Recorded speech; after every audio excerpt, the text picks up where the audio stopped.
Welcome back to our series on the Dance of the Dragons, the infamous Targaryen civil war as described in the books Fire and Blood and the World of Ice and Fire. In Part 8, we'll be looking at the aftermath of Prince Jacaerys' death and the dramatic shifts in power and fierce battles that followed. The death of her son Jacaerys filled Rhaenyra with anger and hatred. Determined to act, she decided to use her dragons. With Criston Cole, Prince Aemond, and Vhagar away from King's Landing, Daemon Targaryen and Caraxes joined Rhaenyra on Syrax above the capital, while Corlys Velaryon's ships sailed into Blackwater Bay. Grand Maester Orwyle tried to dispatch ravens asking for help, but was arrested before any letters could be sent. Riders bearing messages were arrested at the city gates, and the 7 captains commanding the gates were killed or arrested, all by the gold cloaks loyal to Daemon, who had once commanded them. The city gates were opened for all the men arriving with the Velaryon fleet, and King's Landing fell in less than a day. Lord Larys Strong fled with King Aegon, Princess Jaehaera, and Prince Maelor. Larys dispatched Jaehaera with Sir Willis Fell to Storm's End, and Maelor with Sir Rickard Thorne to Lord Ormond Hightower. All from the Green Council remaining in King's Landing yielded, and Rhaenyra took her place on the Iron Throne. Dowager Queen Alicent was spared, but her father, Sir Otto, and Lord Jasper Wilde were beheaded. Sir Tywin Lannister was given to the torturers in the hopes of regaining some of the gold that he had hidden. Princes Joffrey and Aegon the Younger, Rhaenyra's remaining sons, were called to King's Landing. Aemond and Criston at Harrenhal could no longer agree on a plan of action. Criston wished to withdraw south to join with Lord Ormond Hightower and Prince Daeron Targaryen, while Aemond wished to attack the capital. Criston led the Green's army south, while Aemond remained to ravage the Riverlands, hoping that Rhaenyra would send a dragon after him. When Queen Alicent heard that Rhaenyra was planning new campaigns against Prince Aemond and Prince Daeron and was not planning to spare them if defeated, she pleaded for peace while in chains, proposing new terms where the 7 kingdoms would be divided, with Aegon ruling the Reach, Stormlands, and Westerlands from Old Town, while Rhaenyra would rule the rest of Westeros from the Iron Throne. Rhaenyra rejected these terms, telling Alicent that her sons gave up positions of honor at court when they stole her birthright from her and took the lives of her sons. At the beginning of the war, the office of Master of Ships had been offered to Dalton Greyjoy, Lord of the Iron Islands, by the Greens. Rhaenyra's council offered Dalton something more to his liking, and House Greyjoy declared for the Blacks. With Lord Jason Lannister dying after the Red Fork, his Lannister army destroyed at the fish feed, and the Green armies of the Reach marching east to Tumbleton, the coasts of the Westerlands only had skeleton defenses. For several years, Dalton and his Ironborn raided and pillaged the coasts of the Westerlands and the Reach. Dalton nearly captured Case and seized Fair Isle, and though the Ironborn could not force entry into Casterly Rock after Jason's widow Joanna closed its gates, they sacked Lannisport. After the battle at Rook's Rest, Aegon was badly injured and his brother Aemond was given command of the Green's forces in King's Landing as regent until Aegon recovered. An aggressive young man, Aemond decided to attack the Black's forces gathering at Harrenhal under his uncle Daemon before they had sufficient force to strike at the capital.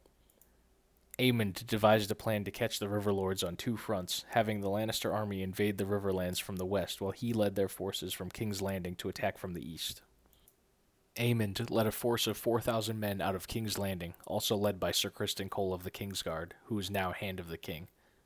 Aegon II, Aemond, and Criston had previously led an army of slightly less than 3,000 to the Battle of Rook's Rest, where they lost around 800 men. While in King's Landing, Aemond reconstituted his forces and sent forth all their remaining strength for the advance on Harrenhal. This was exactly what Daemon had hoped for, to lure Aemond away from King's Landing, leaving only a skeleton defense force behind so a smaller force from Dragonstone and Driftmark could quickly seize the capital, using dragons and the Velaryon fleet. Combined with the betrayal of the City Watch, who were still loyal to Daemon, the city fell within a single day with little fighting. Meanwhile, the main Black Land army at Harrenhal did not simply wait to be caught in a pincer. They abandoned Harrenhal to attack the Lannister army in the west and succeeded in annihilating the entire Lannister host in the battle by the Lakeshore, though with heavy losses.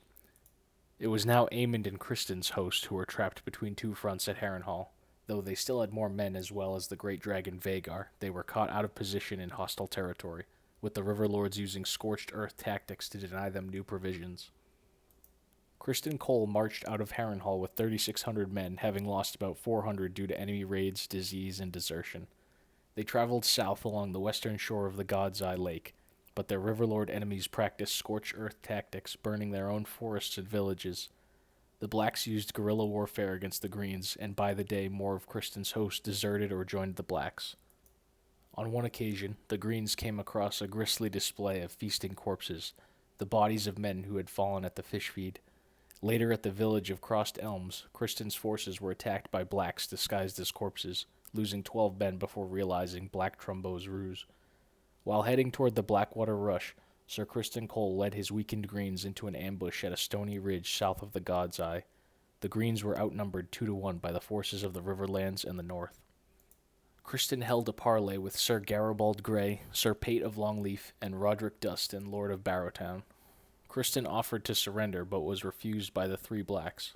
Criston, a famed knight and Lord Commander of the Kingsguard for Aegon, in addition to being the King's hand, prepared to fight all three of his counterparts at once, saying, "As you will it. We can begin here, the four of us, one of me against the three of you. Will that be enough to make a fight of it?" Sir Pate responded, "I'll want 3 more. I'll have no songs about how brave you died, Kingmaker. There's tens of thousands dead on your account." After this exchange, Sir Criston was struck down by arrows fired by Red Rob Rivers and 2 of his longbowmen. With Criston dead, Lord Dustin sounded the charge of the Black's vanguard, consisting of his Winter Wolves and the River Knights. The Greens quickly collapsed, with hundreds of them killed while trying to flee the ridge. After the battle, Sir Garibald Grey remarked, "Today was butchery, not battle." Mushroom began calling the slaughter the Butcher's Ball. The death of Sir Criston Cole marked the high point in Rhaenyra Targaryen's fortunes. However, Prince Aemond and King Aegon still remained to carry on the Greens' cause. This wraps up part 8 in our series on the Dance of the Dragons. Be sure to like and subscribe so you don't miss the next part.